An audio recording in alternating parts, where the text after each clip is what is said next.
Learn English through Stories D23 PDF. Adapted and modified by Kulwant Singh Sandhu. Contents: 1. House in the Country. Part 1 2. Grammar page. 1. A House in the Country. Part 1.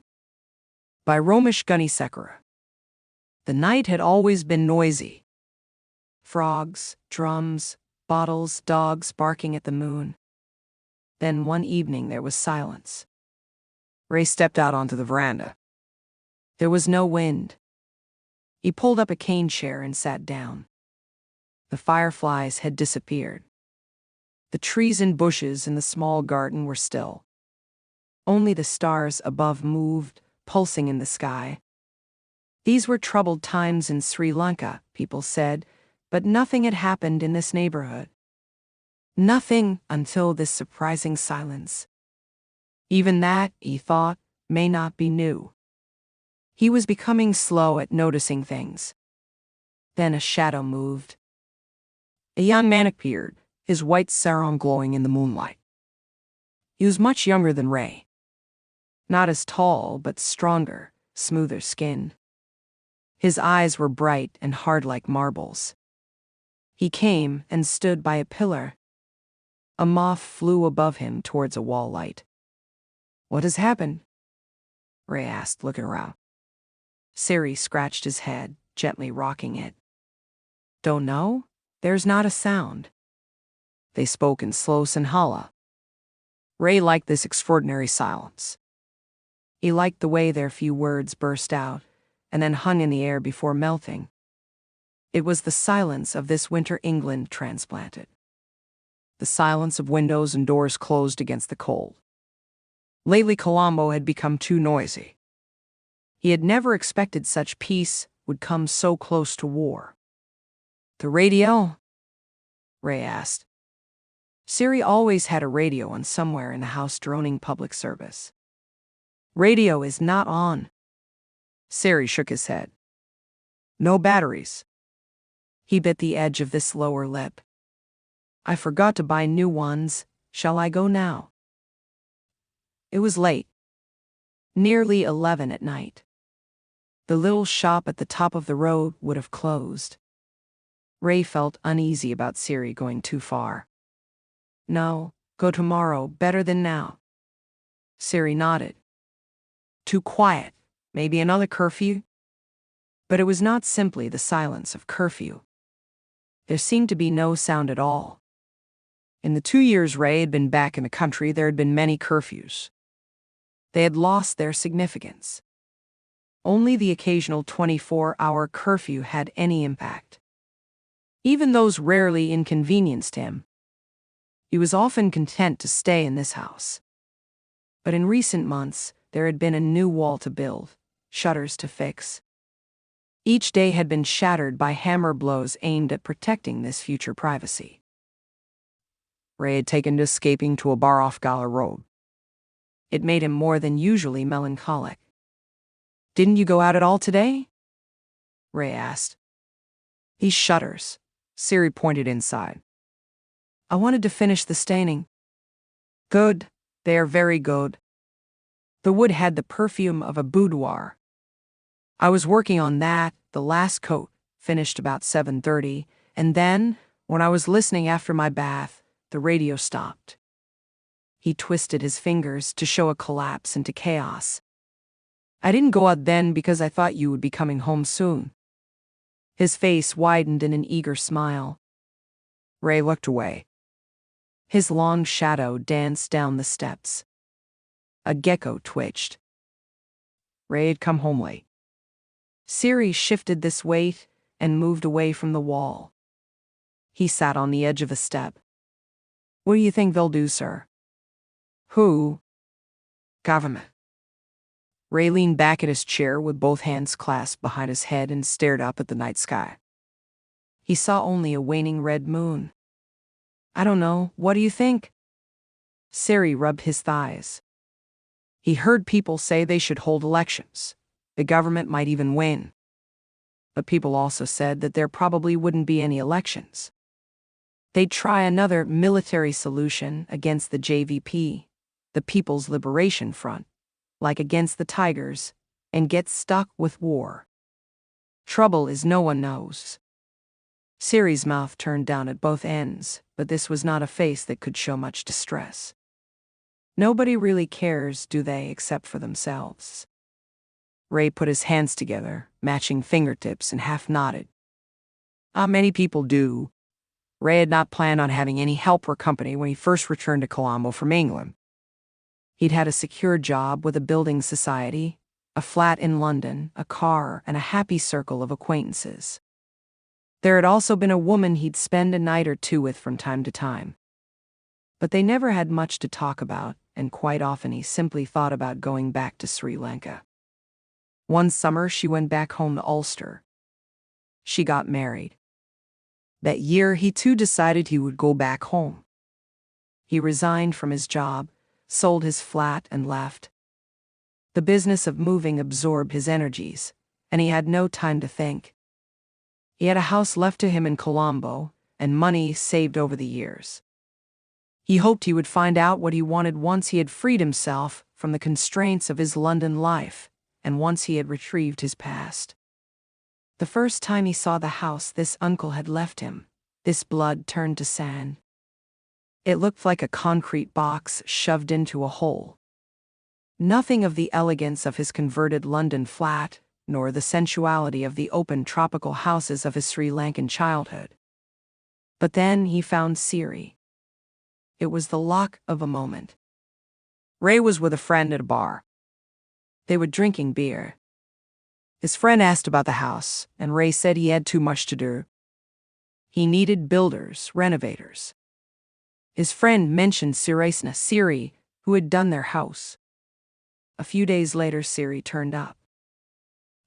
Ray liked this quiet competence, the strange innocence in his eyes.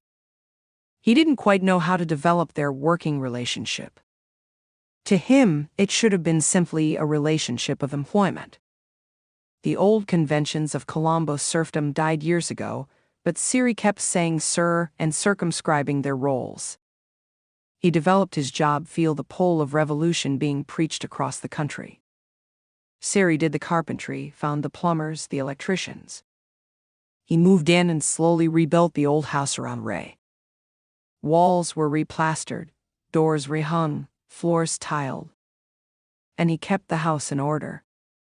Although in England Ray had done many of these things himself, here he found he needed Siri. Much of the renovation was straightforward, but from time to time he would see the need for change. He would talk it over with Siri, his fingers designing in the air. The next day Siri would start on the work. In this way, a new veranda was created. Rooms divided. The curfews allowed him to examine progress.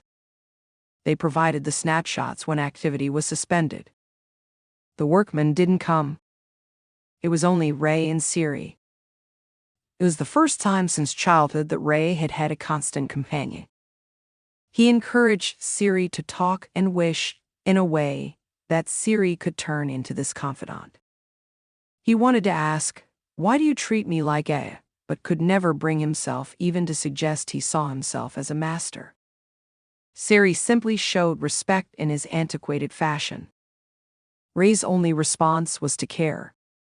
He didn't know how to respect in turn, but he felt a need to protect in a way he had never felt before. He tried to be generous with the pay and reasonable in his demands, but Siri seemed to want to do everything that needed doing and to spend all his time in the house. He hardly ever went back home to his village. When Ray bought furniture for Siri's room, Siri looked dismayed. "What's wrong?" "I don't need all this." Siri pointed at the cupboard and the new bed, the new pillow and mats. "Some comfort won't harm." "I have nothing to put in the cupboard." The old bed was fine, just as it was. Ray said now that Siri had a steady job he might accumulate some possessions. "What for? My family need things. My mother and my brother. I only need something to do someplace. Is sir?" This house I am making for you, it will be beautiful. To me, that is enough. Ray didn't know what to do. He was embarrassed and puzzled. He pulled down his chin and snorted, like a bull backing out of a shed. The early days were confusing. Siri seemed exhilarated by the freedom he had to use any material he desired to turn ideas into reality, even his own ideas. He had never been given such complete responsibility before. Ray didn't understand this. It took time for him to see Siri as himself. At night, that silent night, back in his room, Ray kept thinking about Siri. He felt uncomfortable. He would have liked to have talked some more. To have said something to Siri that would have helped them both understand what was happening. Instead, they had sat there swallowing silence. The next morning, Ray woke to the scream of parrots circling the mango tree in the garden. He dressed quietly and stepped into the soft rubber of his shoes. In 15 minutes, he was out of the house. The road was deserted. He walked to the end and crossed over into the park. He had a route he could follow with his eyes closed, carefully planned and timed to avoid other people. He liked walking alone, in control of the sound around him. The thud of his feet, the blood in his ears. The sky that morning was gray. Large, heavy clouds rippled overhead. Crows crowded the flame tree by the main road. Bats hung on the telephone lines. Usually Ray walked for about 20 minutes. On his way back, he would collect a newspaper from the small general store near the temple. Then at home he would savor a pot of tea and read the news. This morning he was looking forward to returning to an almost completed veranda. Siri would have prepared the tea and disappeared. A tray with a white cloth, a small blue Chinese teapot filled to the brim and protected by an embroidered tea cozy, one plain white cup and saucer, a silver jug of boiled milk, a silver spoon.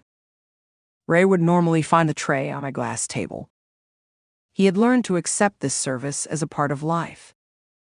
He no longer resisted it, and he never did the same for Siri. He never went that far. But sometimes in the evening he'd offer Siri a drink. He would find Siri sitting on the steps or stalking about the garden. "Have a beer," he'd say. Siri would nod hesitantly and approach Ray, smoothing his sarong. He would take the glass and sip slowly. He never sat down when he had a beer. He would stand while Ray sat.